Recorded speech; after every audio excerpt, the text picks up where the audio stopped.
A dangerous winter storm swept the northern U.S. on Friday, with blinding snow in some places, freezing rain in others, and bitter cold temperatures and whipping winds across several states.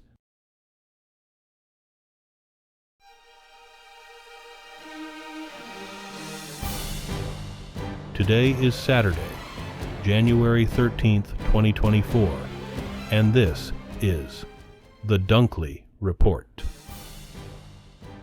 A dangerous winter storm swept the northern U.S. on Friday, with blinding snow in some places, freezing rain in others, and bitter cold temperatures and whipping winds across several states.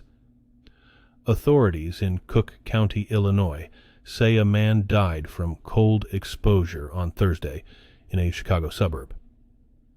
The massive storm continues a week of strong winter weather for much of the U.S.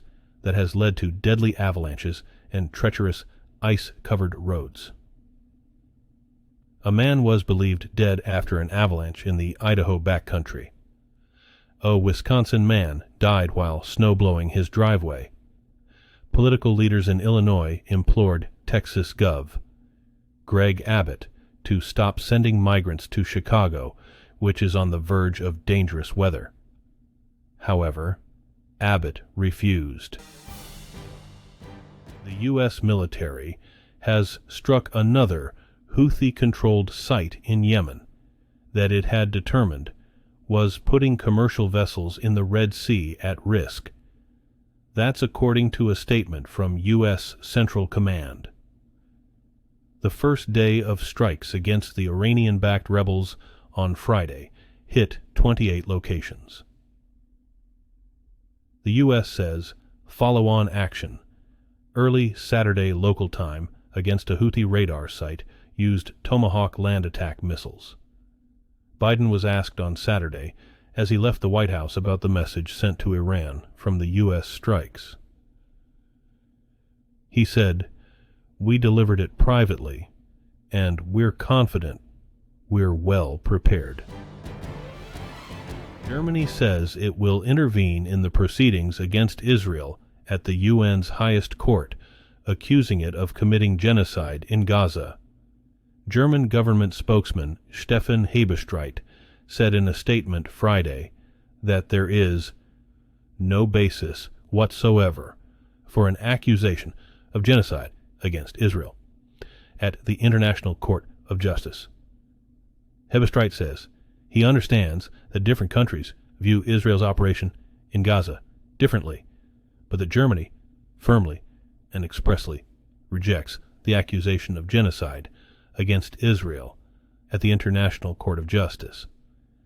He says Germany is particularly committed to the UN Convention Against Genocide, given its Nazi history. He says the convention is central to preventing crimes against humanity like the Holocaust.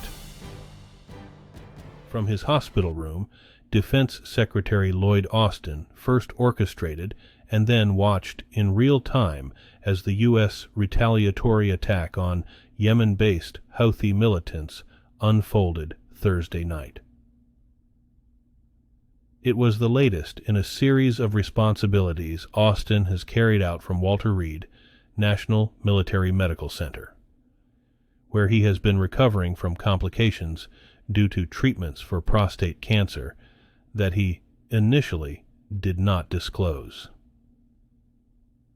On Friday, President Joe Biden said it was a lapse in judgment for Austin to keep his hospitalization a secret, but said he still has confidence in the Pentagon chief.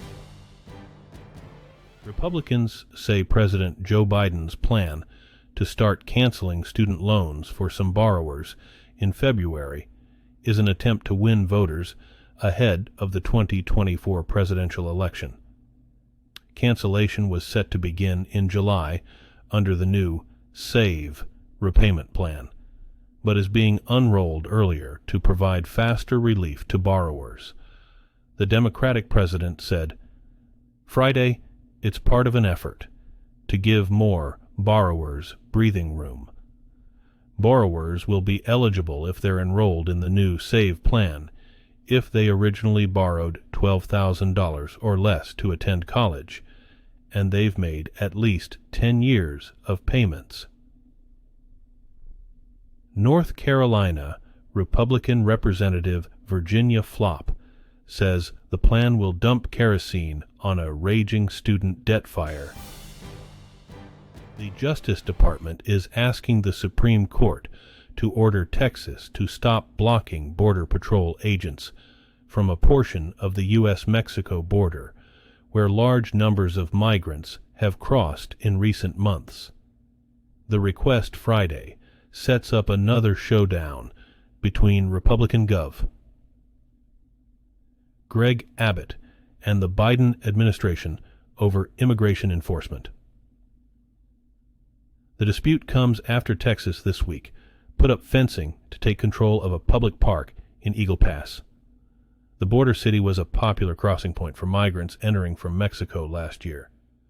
Abbott told reporters Friday that Texas has the authority to control access to any geographic location in the state. U.S. prosecutors will seek the death penalty against a white supremacist gunman who killed 10 black people inside a supermarket in Buffalo, New York. The decision was announced Friday in a court filing. Peyton Gendron is serving a life sentence with no chance of parole after he pleaded guilty to state charges of murder and domestic terrorism in the 2022 massacre. New York does not have capital punishment, but the Justice Department had the option of seeking the death penalty in a separate federal hate crimes case. Gendron had promised through his lawyers to plead guilty if prosecutors agreed not to seek the death penalty.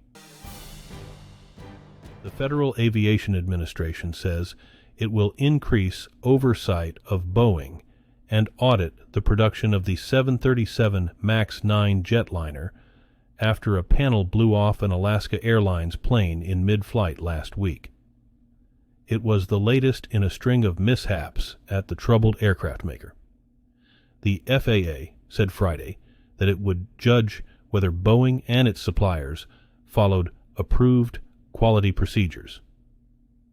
The agency also indicated that it is reconsidering its long-standing practice of relying on employees at aircraft manufacturers to perform some safety analysis of planes.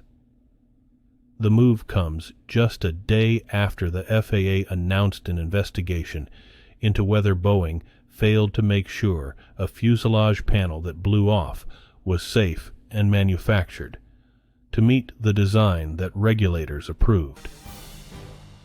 When the 2024 Grammy nominations were announced in November, one thing was immediately apparent: women outpaced men. Miley Cyrus's Endless Summer Vacation is up for Album of the Year and Best Pop Vocal Album. The single Flowers is nominated for 3 awards. Kelly Clarkson's Chemistry is up for Best Pop Vocal Album. And in country, with its long tradition of women performing divorce and domesticity, Kelsea Ballerini's Rolling Up the Welcome Mat is up for Best Country Album. These records vary greatly, but share a similar emotional framework. They were written and grapple with finding a kind of autonomy after divorce. The New England Patriots have named Jerod Mayo to succeed Bill Belichick as the franchise's 15th head coach. He becomes the first black head coach in team history. Mayo played 8 NFL seasons and won a Super Bowl ring with the Patriots during the 2014 season.